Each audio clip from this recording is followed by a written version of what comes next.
오늘 온라인으로 제가 수요일 밤 예배를 드리고 있습니다.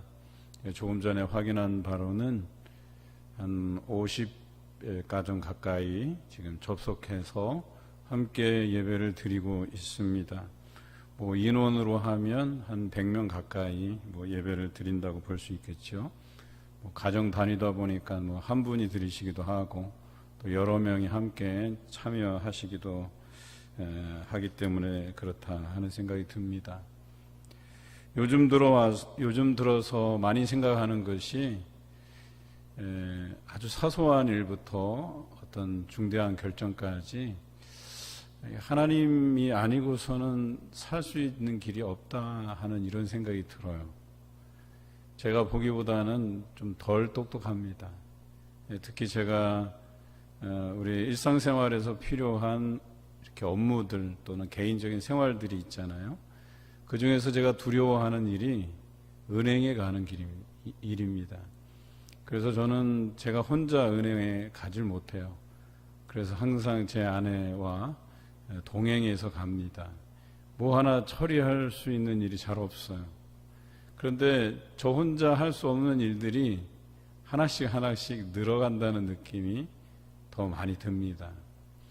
물론 제 아내가 옆에서 도와주는 것도 있겠지만 또 그 외에도 혼자서 이것을 참 담대하게 감당하는 일들이 별로 없다 하는 생각이 제가 자주 들게 돼요. 오늘 제 아내와 제가 그동안 미루었던 건강검진을 받았어요. 그런데 얼마나 두렵던지 할 때마다 걱정이 되고 또 하고 나면 또 별것 아닌 것 같기는 하지만 들어가기 전에 항상 하나님 앞에 기도합니다.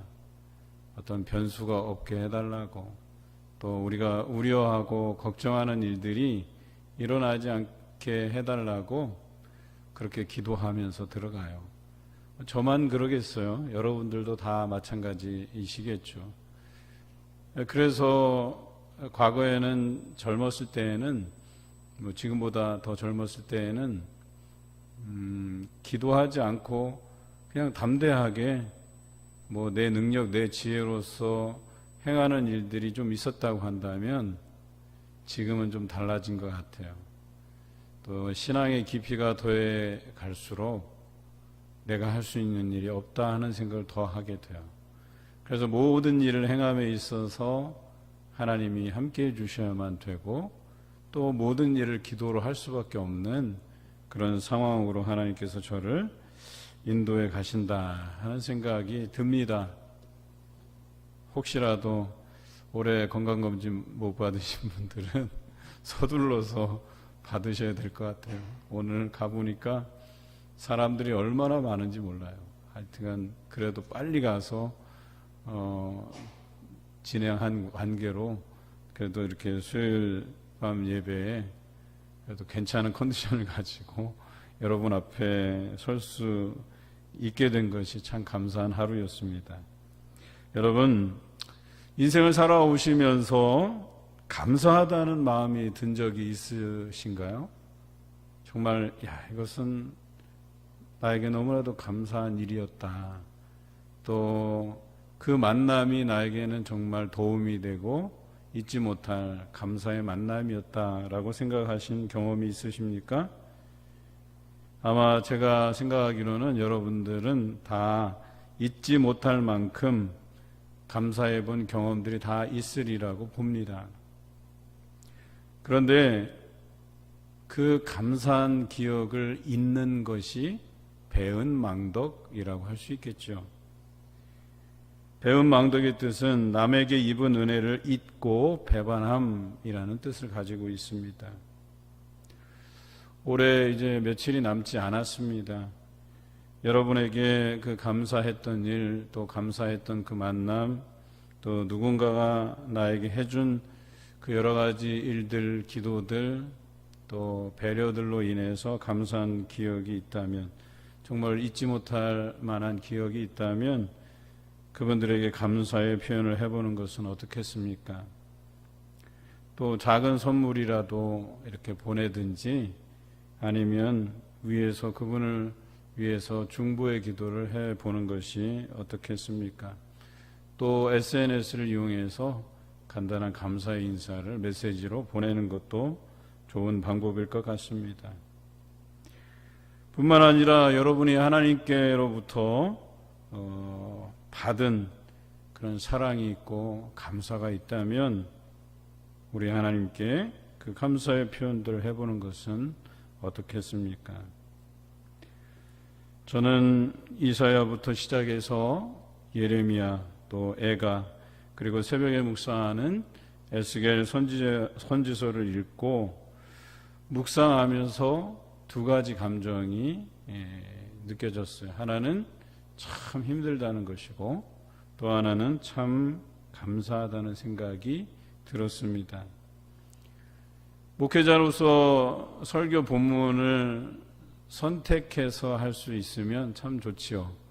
왜냐하면 이 목회자도 사실 성도들을 위해서 말씀을 준비할 때 좋은 뉘앙스, 좋은 감정, 그리고 성도들에게 부담이 안 가는 기쁨의 말씀, 소망의 말씀, 위로의 말씀, 이런 걸 골라서 전하면 참 좋겠다 하는 생각을 늘 가져요. 그럼에도 불구하고 때로는 우리가 정해놓은 원칙들 때문에 본의 아니게 그 원칙 안에서 우리가 묵상해야 될 말씀들이 있다라고 하는 것이죠. 저는 몇 달 동안에 이 거리껴지는 이 말씀들을 계속해서 묵상하고 어떻게 전달할 것인가를 고민해 왔습니다.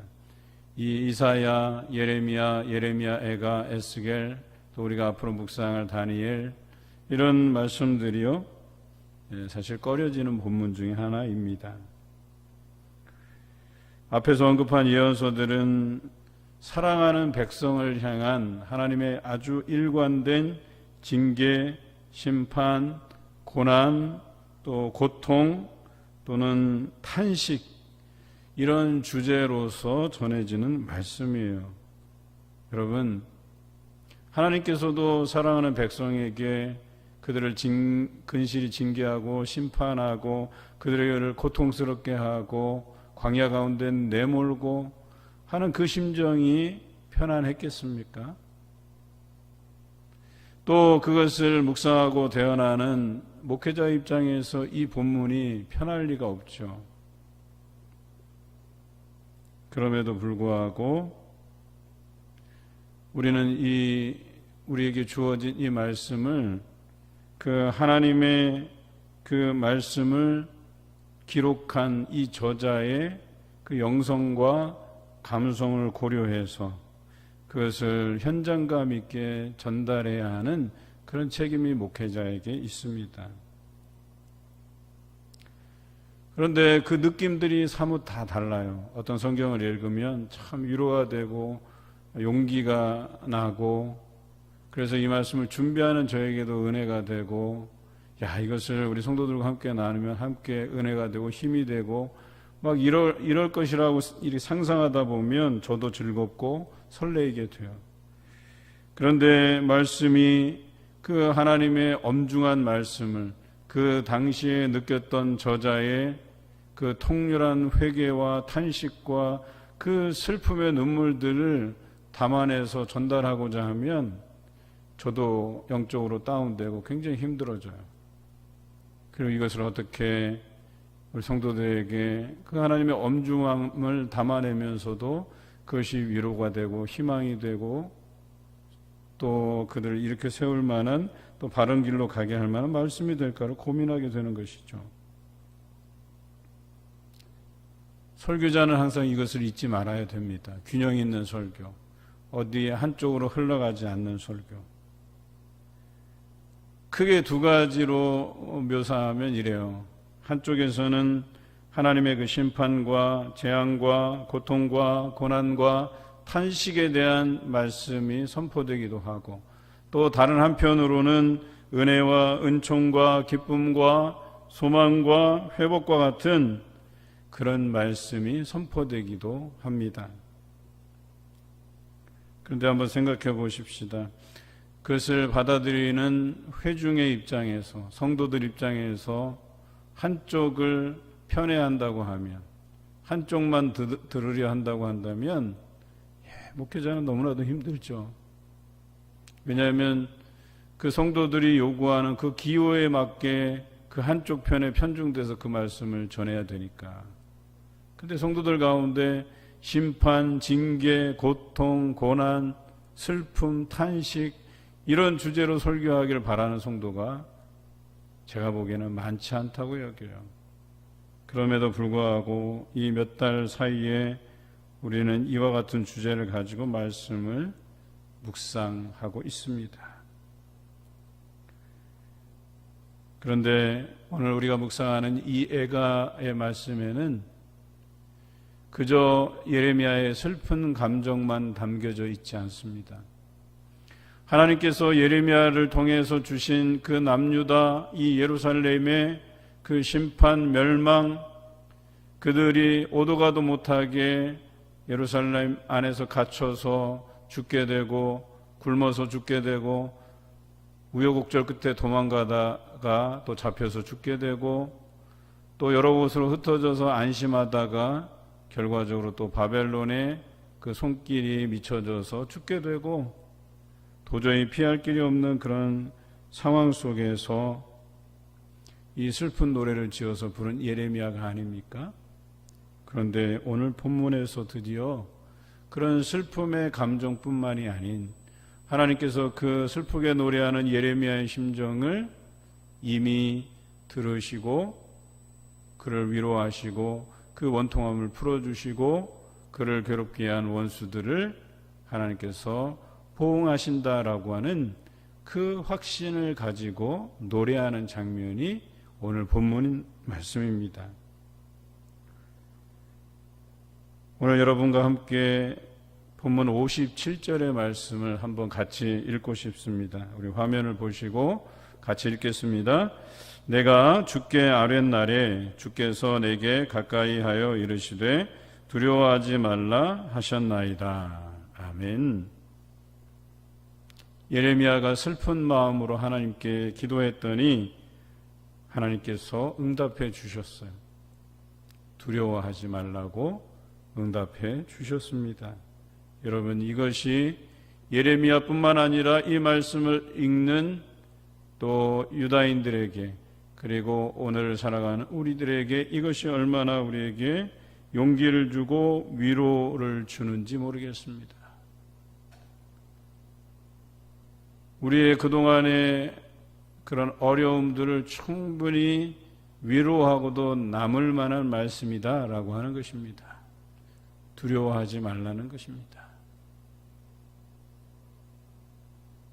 오늘 건강검진 마지막 순서가 그 수면 내시경이었었어요. 그런데 사람은 참 어리석은 존재 같아요. 항상 극한 상황을 염두에 두잖아요.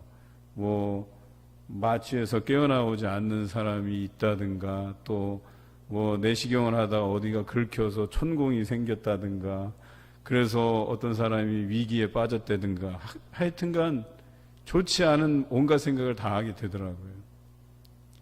그래서 누워있는 상태에서 가슴에 손을 모으고 기도했어요. 하나님 평안한 마음을 허락해달라고.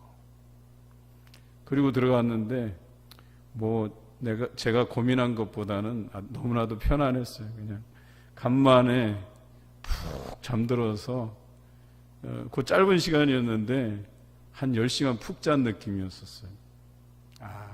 그때 생각나는 말씀이 주의 사랑하시는 자에게는 평안히 잠을 주시는 도다. 이런 생각이 들었어요. 여러분, 이들이 하나님의 징계 안에 놓여서 그 나라가 망하고 마지막 최후의 보루였던 예루살렘 성이 무너지고 하나님의 성전이 회파된 상황에서도 그 슬픔을 가지고 기도했더니 하나님께서 응답해 주시기를 두려워 말라고 말씀해 주셨어요. 여러분, 그들에게 예루살렘 성전은 최후의 보루였다니까요. 그것이 무너지면 그들에게 더 이상 희망이 없다라고 생각했던 거예요. 그런데 다니엘을 통해서도 보여주셨듯이 그들이 성전이 무너져 내렸지만 여전히 그들 안에 남은 것은 하나님의 율법, 하나님의 말씀이 남아 있었던 것을 그가 알았어요. 그래서 그 말씀을 지키고자 노력했을 때 하나님께서 다니엘을 크게 쓰시잖아요. 한 나라의 총리로 세우시잖아요. 마치 그와 같은 거예요. 희망이 전혀 없어 보이는데, 소망이 없어 보이는데 그 자리에 하나님께서 응답해 주시는 거예요. 두려워하지 말라는 거예요. 아무것도 없는데, 이제는 기댈 나라도 없는데 두려워하지 말라고 말씀해 주시는 거예요. 여러분, 우리는 아직 가진 것이 많아요. 어쩌면 이 가진 것이 많아서 더 하나님을 확실히 의존하지 않는 것 같아요. 그런데요, 다 잃는다 해도 여러분, 하나님 한 분만 우리가 붙잡으면, 그리고 그분으로부터 들려지는 두려워하지 말라고 하시는 이 한 말씀에 우리는 충분히 위로받고도 남음이 있다는 사실을 기억하시기 바랍니다. 하나님의 백성을 위로하실 뿐만 아니라 그동안 하나님의 백성을 비방하며 모해하며 또 조롱한 자들을 향하여 하나님께서 갚으시리라는 그 확신을 가지고 예레미야가 노래하고 있습니다.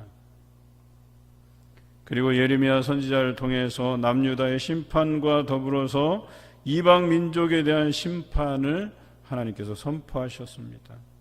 아마도 저는 이런 생각이 들어요. 이런 이방 민족에 대한 심판을 하나님께서 선언하셨기 때문에 이로 인해서 오늘 이 애가를 부르면서 그 심판의 메시지를 듣고 아마 그런 확신이 들었을 거란 생각이 들어요. 예레미야서에 보면 모압과 암몬, 에돔과 다메섹, 그리고 게달과 하솔, 엘람과 바벨론에 대한 심판의 메시지가 선포되고 있습니다. 그리고 이들이 심판받은 공통된 이유를 교만이라고 적고 있습니다. 하나님보다 더 지혜롭거나 더 높거나 더 자랑할 만한 것이 우리에게 사실 없는데도 불구하고 마치 있는 것처럼 살아가는 것이 교만이다라고 하는 거예요.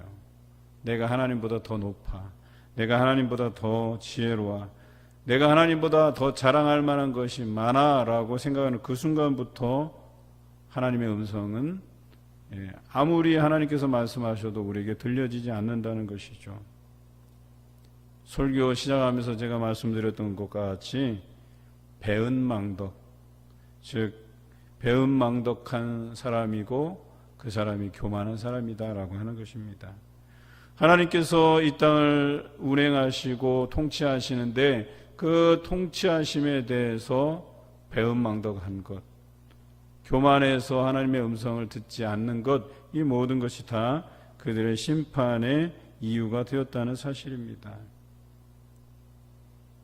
교만한 사람은 다른 사람의 이야기가 들어오지 않습니다. 하나님의 말씀도 귀에 들어오지 않습니다. 그러면 그냥 막 가게 돼 있어요. 자기 생각대로 가게 돼 있어요. 자기 고집대로 가게 돼 있어요. 그런데 그 길은 망하는 길이에요. 명확합니다. 그런데 예레미야는 자기의 백성이 이로 인해서 망하게 된 그 사실을 알고 있었기 때문에 오늘 진실한 마음을 담아서 이 애가를 지어서 회개하는 심정으로 노래하고 있는 것이에요. 그리고 그랬더니 하나님께서 그 회개의 마음을 받아주셨다는 거예요. 들어주셨다는 거예요. 그리고 이제 살 소망이 없는 그들에게 두려워 말라고 하나님께서 응답해 주시는 그 목소리를 듣게 된 것이죠. 여러분, 살 소망이 없어질 때 우리는 오직 하나님만 바라볼 수밖에 없는 그 상황에 내몰려지는 것, 결코 나쁜 것이 아니겠죠. 예레미야가 그것을 경험한 거예요. 더 이상 살 소망이 없다고 생각하는 그 순간 하나님을 바라보고 기도했던 것이에요. 슬픈 노래를 지어 불렀던 거예요.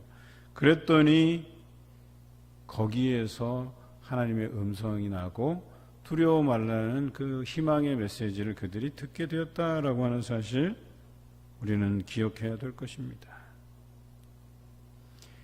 애가를 부르는 예레미야에게 이미 하나님께서 자신의 음성을 들으셨구나라고 하는 확신이 서게 되었어요. 그래서 이제는 하나님께서 자신과 자신의 그 백성의 기도를 들으시고 응답하실 뿐만 아니라 그동안 나와 내 백성을 괴롭힌 그 원수들에게 하나님께서 갚으시겠구나, 그리고 우리의 원통함을 풀어주시겠구나 라고 하는 그런 확신을 가지고 노래하고 있습니다.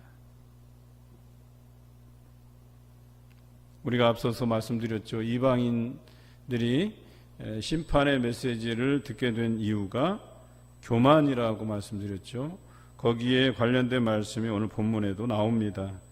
본문 65절인데요. 우리 화면을 보고 함께 읽겠습니다. 그들에게 거만한 마음을 주시고 그들에게 저주를 내리소서.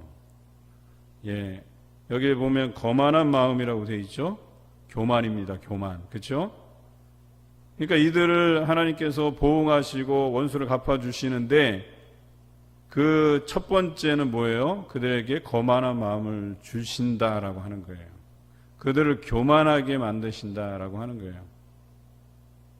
이게 별거 아닌 것 같지만 여러분, 거만한 마음이 들잖아요. 그 다음부터는 아무것도 듣지 않습니다. 오로지 자기 생각, 자기 고집대로만 직진하게 돼 있어요. 마치 이 길 끝이 낭떠러지인데 이 길 끝이 천국이라고 생각하고 그냥 막 달려가는 거예요. 멈출 수가 없어요. 주변에서 야, 너 그 길 아니다, 너 거길로 가다가 망한다, 저 절벽으로 떨어져서 죽는다라고 해도 듣지 않게 된다는 얘기예요. 그리고 결국은 그 교만함 때문에, 그 거만함 때문에 하나님의 저주 가운데 거할 수밖에 없다는 거예요. 그 절벽의 나락으로 떨어져서 죽게 된다라고 얘기하는 것입니다. 그 교만이 결국 하나님의 음성을 듣지 못하게 하고 하나님의 진노를 불러오게 하고 하나님의 통치하심 아래의 심판을 받게 된다라고 하는 것입니다. 여러분, 하나님께서는 우리의 억울함을 풀어주실 뿐만 아니라 우리를 힘들게 했던 그 모든 이들도 하나님의 심판 아래 놓이게 함을 여러분 기억하시기 바라요. 우리가 할 수 있는 일은 이 억울함을 하나님 앞에 토로하는 거예요. 또 나에게 잘못이 있다면 그 잘못을 통회하고 자복하고 하나님께 아뢰는 거예요. 여러분, 이것만 기억하시면 돼요. 그러면 절망 가운데에서도, 원통함 가운데에서도, 억울함 가운데에서도 하나님께서 우리의 음성을 들으실 줄로 믿습니다.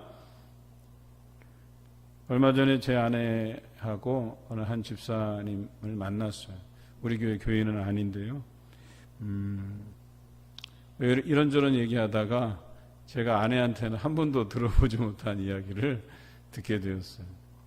아내가 결혼하기 전에 처녀 때 아주 성실하게 이렇게 신앙생활을 잘 했거든요. 그래서 제가 아내가 다니는 교회 전도사로 일할 때 주변의 평이 야, 정말 사목감이다, 이런 이야기를 참 많이 들었어요. 그런데 아내에게도 하나의 또 실수담이 있더라고요. 이제 꼬박꼬박 11조를 잘 드렸대요. 그런데 어느 날 갑자기 어떤 생각이 들더래요. 이 11조를 안 드리면 어떤 일이 벌어질까. 그래서 하나님을 시험하게 되었다는 거예요. 그래서 어느 한 달 그 딱 한 번 11조를 안 드려봤대요. 그런데 10배로 나가더래요. 10배로. 딱 10배로 자기가 그 하나님 앞에 드려야 될 11조의 분량을 드리지 않았더니 딱 10배로 그냥 고스란히 다 빠져나가더래요. 그래서 덜컥 겁이 나서 그 다음부터 이거 의심하면 안 되겠구나 회개하고 또 하나님 앞에 열심히 신앙생활을 했대요. 제가 그 이야기를 들으니까 제 안에도 그런 실수가 있었구나, 좀 재미난 에피소드로 저는 받아들였어요. 또 그 잘 알고 지내던 그 집사님이 만나서 얘기하는데, 이분이 그 부동산 업계에서 일하시는 분이에요. 그러다 보니까 교인들도 많이 만나게 되고 그분들의 부동산을 매매해 달라는 그런 요구를 많이 받게 되었다고 해요. 그런데 어떤 교인은 정말 하나님께서 이 교인과 함께 해주시는구나 라고 하는 것을 느낄 수가 있대요. 정말 하나님께서 좋은 매물을 얻게 해주시거나 아니면 팔 때 좋은 가격으로 하나님께서 매매되게 하시는 그것을 자기가 영적으로 많이 느꼈다는 거예요. 그런데 또 반면에 어떤 사람은 고집스럽게 하다가 처음 생각보다 더 손해나게 팔리는 경우도 보고, 또 자기가 볼 때는 좋은 매물이 아님에도 불구하고 고집스럽게 계약을 하다가 속거나 하는, 낭패를 보거나 하는 경우들을 볼 수 있었다고 이야기해요. 그런 거예요. 이게 영적으로 우리가 깨어 있으면, 그리고 하나님께 늘 순종함으로 하나님 앞에 가까이 나아가는 삶을 살게 되면 귀 기울이기에 마련이에요. 그러면 하나님께서는 직접 말씀하시기도 하지만 돕는 이들을 통해서 그들에게 다가와 주시기도 하거든요.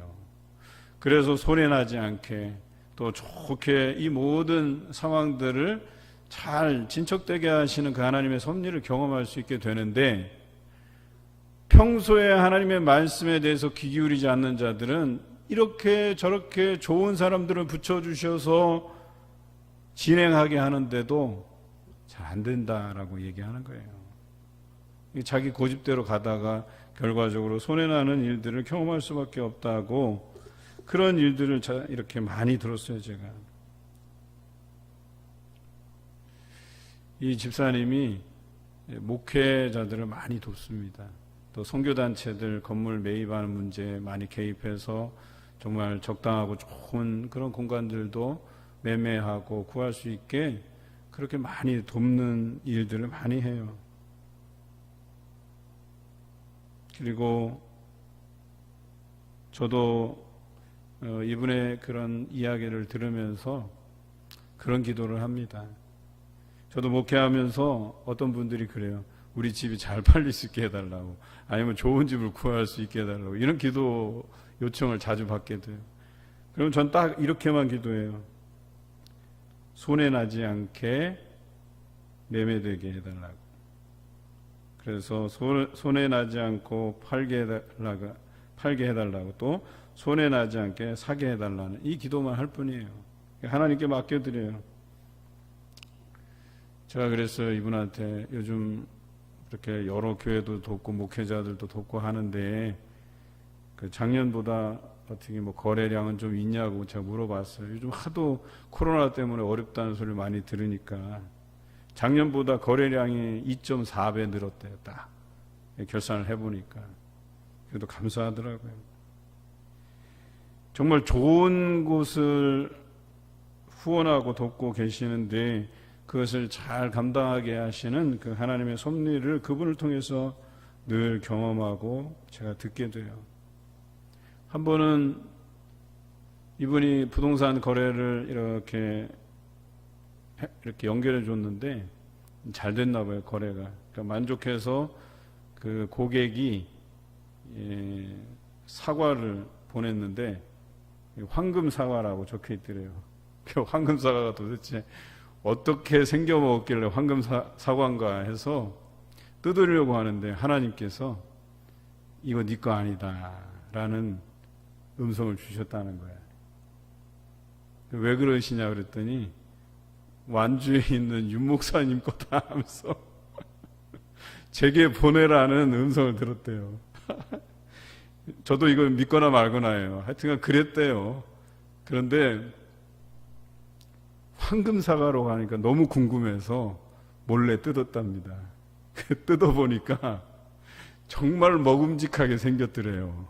그래서 한 입 비워먹고 그냥 잊으려고 했는데 하나님께서 다시 생각나게 하시더래.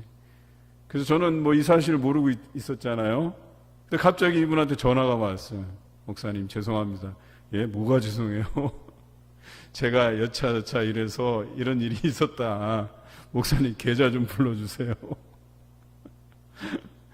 그래서 사실은 돈을 쓰지도 않아도 될 문제였잖아요. 그냥 그거 들린 음성대로 그거 그냥 택배로 보내면 될 걸 뜯어먹고 나중에 거기에 상응하는 이렇게 현금을 또 저희에게 붙여주셨어요. 제가 그 이야기를 듣고 얼마나 웃었는지. 사실 웃자고 한 이야기지만 여기에도 뭔가 담겨진 의미가 있어요. 뭐예요? 하나님의 음성에 귀 기울이지 않으면 어떻게 해서든지 후회하게 되고 손해나게 되고 또 어쩔 수 없이 그 길로 가야 돼요. 그런데 매맞으면서 가는 길, 손해나면서 가는 길, 그거 아니잖아요. 우리에게 기쁨으로 달려갈 수 있는 길, 하나님께서 요구하실 때 여러분 손해나지 않게 걸어가시기 바라요. 기쁨으로 걸어가시기 바라요. 매맞지 않으면서 걸어가시길 바라요. 우리 각자에게 주시는 하나님의 그 감동을 잊는 순간 우리는 하나님의 말씀에 귀 기울이지 않게 됩니다. 그것이 교만으로 이어지게 되고 불순종으로 자리 잡게 돼요. 그리고 하나님의 그 백성들도 파멸에 이르게 하시는 분이 하나님이세요. 하지만 반대로 우리가 하나님의 백성으로서 겸비해서 하나님의 음성을 들으면 징계 가운데에서도 마음을 돌이켜 구원하시는 그 하나님을 경험하게 될 줄로 믿습니다. 심지어 우리를 괴롭게 한 사람들도 하나님께서 응답하시고 원통함을 풀어주시고 그들에게 보응하시는 그런 하나님이심을 믿으시기 바랍니다. 이제 성탄절이 얼마 남지 않았습니다. 예수 그리스도의 오심이 우리에게 소망이 되는 시간이 되시길 바랍니다. 또 새로운 다짐이 되는 시간이 되시길 바랍니다.